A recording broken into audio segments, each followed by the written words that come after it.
All right, I'm back, and the last thing I was talking about was writing something down. Okay, but yeah, I ran out of storage, so I'm back, and now I can use my handy dandy whiteboard. So fancy that. I was just about to talk about step. So, I don't want to smudge this with this. So, step is the distance measured from heel to heel between the feet of an individual marching. So, we have our foot. We're going to say that's a foot. So, measured from heel to heel. So, in between here and here, which are the heels back here and a toe up here, we want this distance here to be 24 inches if it is a full step and 12 inches if it is a half step. And then that's the thing I would do. I would put down the tape. I remember putting down the tape on the ground in that parking lot and having the kiddos step in between each thing so they mark off their paces. So my short people, they would have to take longer steps to get the exact distance correct, and then the taller people would have to take shorter steps. So the idea is that you want to put your best cadet as your guidon bearer, and then also your best cadets at, specifically doing columns as your element leaders, because you want them to be the best at drill.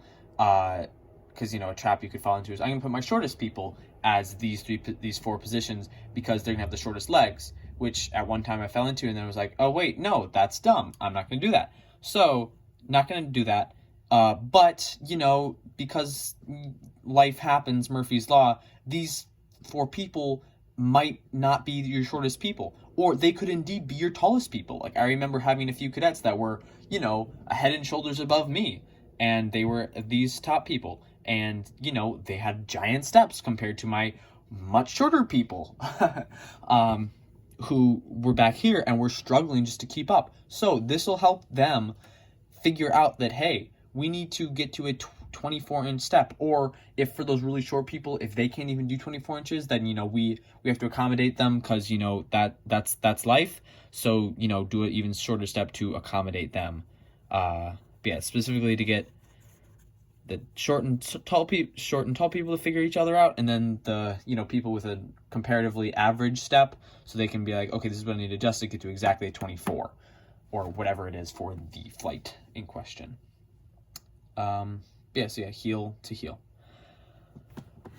All right. So, yep.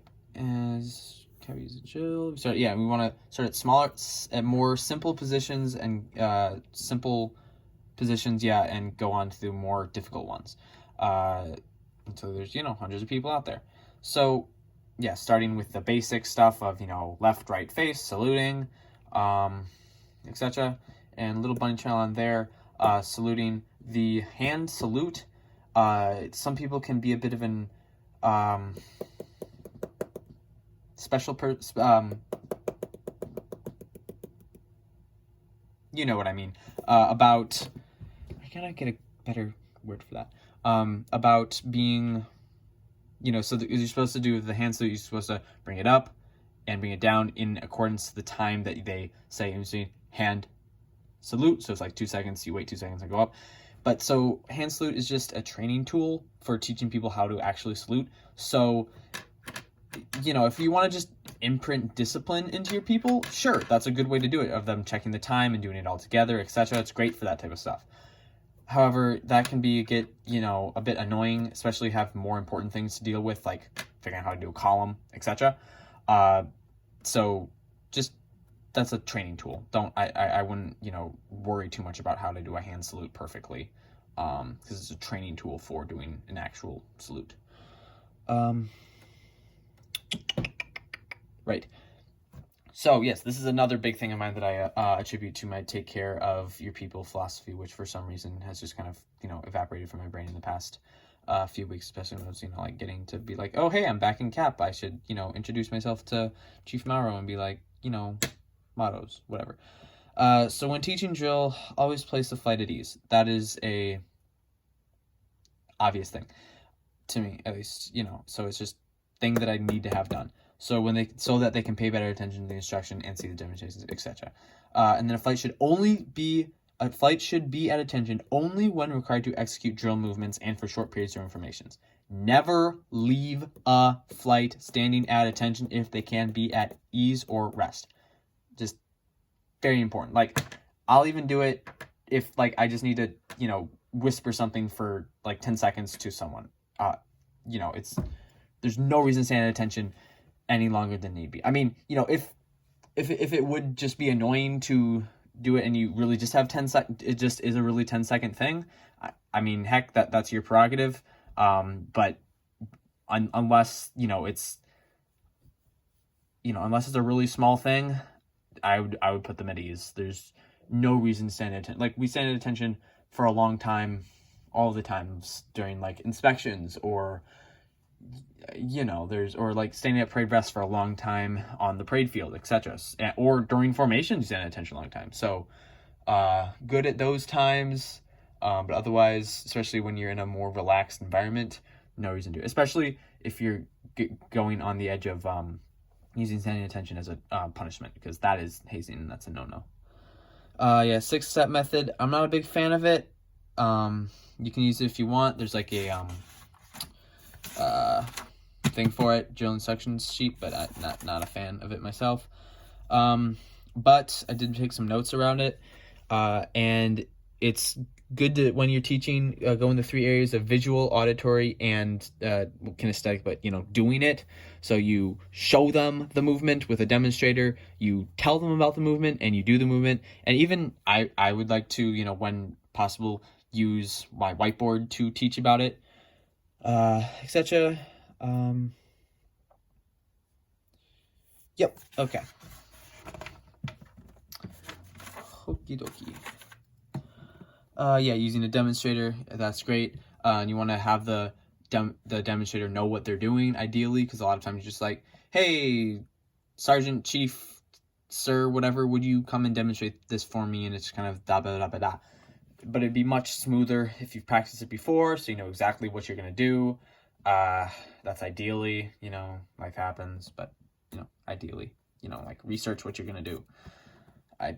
Much better than just going out there and figuring out, because I've had that happen where it's drill time and we have some 20 minutes to drill and I'm like, I don't know, let's work on columns or something, and you just kind of do it. And I'm like, okay, where's that sheet in here about columns, that nice fancy sheet that this one right here that shows them exactly how the column works and etc., so I can show it to them and whatnot. But it's much better to have it planned out beforehand, which I would hope to be able to do, after first few days of high intensity.